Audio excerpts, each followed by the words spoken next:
Teringin nak beli emas tapi belum cukup duit? Jangan risau, Public Gold ada sediakan platform di mana kita boleh buat pembelian emas dengan bayaran secara beransur selama 6 bulan. Dalam video ni saya akan kongsikan bagaimana caranya.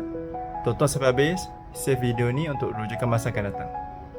Buka aplikasi Public Gold, scroll ke bawah, tekan dekat bahagian Physical Outright Purchase bahagian kanan, dan dekat sini kita boleh pilihlah emas mana yang kita nak beli. In my case, saya nak beli separuh dinar emas, which is ni lah 2.125 gram emas. So saya tekan add to cart and then successfully add to cart.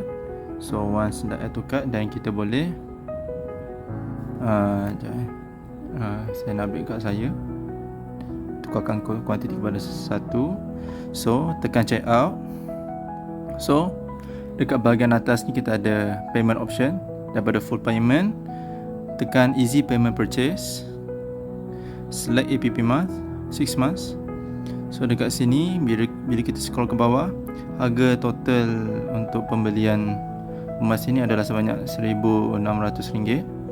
Tapi setelah kita set untuk bayaran secara beransur selama 6 bulan, dia jadi RM260 lebih sebulan.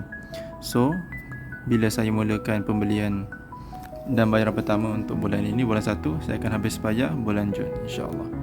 Apa kelebihan bila kita buat benda ni ialah sebab bila kita buat bayaran secara beransur selama 6 bulan dan kita dapat lock harga emas hari ini, once dah settle bayaran, boleh tunggulah proses sampai, dan bila dah sampai kita boleh buka terus, insyaAllah.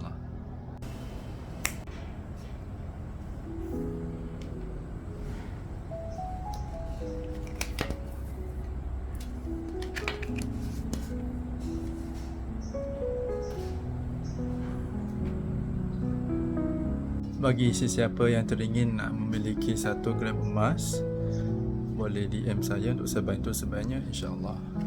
Klik link di bio, teruskan follow saya untuk perkongsian emas. Assalamualaikum.